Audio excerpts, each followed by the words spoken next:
Montrez-moi un peu ce qu'il y a, monsieur Alphonse. Ce qu'il y a, ben bon voilà, ceci pour nous ce sont des bananes qui sont un peu avancées mais qui sont toujours consommables. Ben oui. Donc plutôt que de les jeter, on peut faire des colis. Je montrais les tomates un petit peu plus molles. Beaucoup de fruits et légumes en fait. Ouais. Chaque jour, une camionnette vient chercher les invendus de ce grand magasin pour les mettre à disposition de personnes dans le besoin. Cette initiative de Carrefour inspire l'eurodéputé belge Frédéric Dardenne, bourgmestre de Herstal en Belgique. Depuis lors, il impose ce principe dans la réglementation de sa ville. On a voulu, partant de cela, formaliser la chose dans un règlement, le systématiser pour pouvoir le généraliser. Et 6 mois après la mise en place dans le règlement de cet élément-là pour le Carrefour, on a pu le généraliser pour l'ensemble des enseignes présentes sur le territoire de Herstal. Certains, la plupart, le prennent très bien, d'autres sont un peu plus réticents. Je crois que c'est plus un problème de modification d'organisation interne qu'un problème de principe. Tout le monde doit adhérer à ce principe-là, de ne pas jeter les invendus, mais qu'ils soient utiles pour les plus démunis. À l'arrivée, c'est l'association Espoir et Fraternité qui prend le relais. C'est un très bon arrivage et on va maintenant trier. Ceci, c'est ce qui est bon. Et de l'autre côté, ce sera ce qu'on va jeter.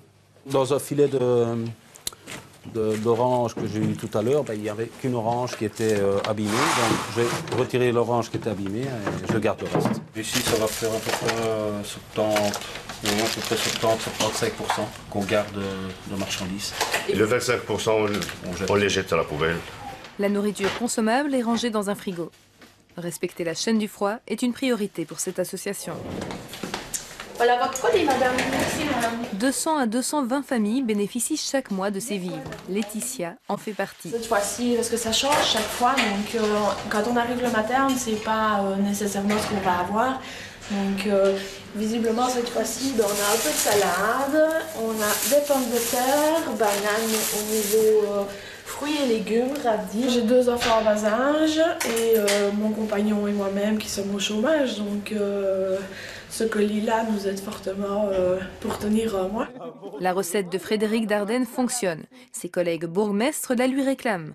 Son inspiration, la directive européenne qui a pour objectif le recyclage de 50% des déchets ménagers. En Europe, plus de 95 kilos de nourriture sont jetés par personne et par an. Nous sommes partis de cette directive, de ce principe qui, au-delà d'être une directive, est transposée dans les différents États membres pour en faire une imposition à caractère social, de dire les magasins, avant de rentrer dans la filière des déchets, doivent le proposer à des associations reconnues par les banques alimentaires.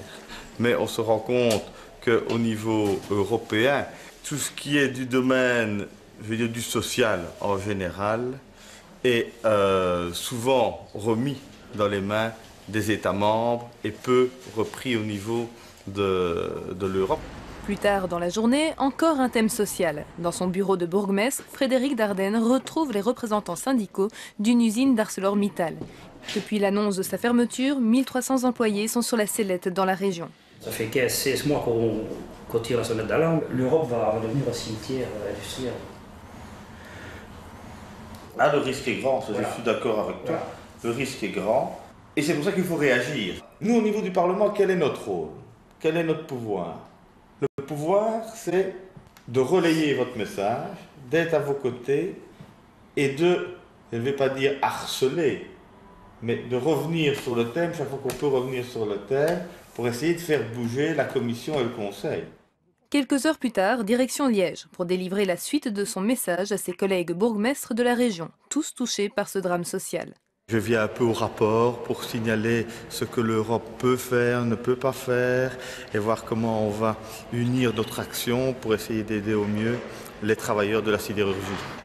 Il faut qu'il y ait une politique industrielle commune au niveau européen, un peu comme il y a la politique agricole commune, qu'on se dise c'est un secteur, l'industrie, qui est nécessaire pour l'avenir européen et il faut donc y consacrer des moyens financiers, une réglementation, voire une régulation ou une protection.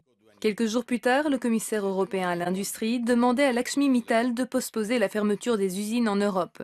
Il s'est vu essuyer un refus catégorique. L'Europe sociale forte dont rêve Frédéric Dardenne a encore du chemin devant elle.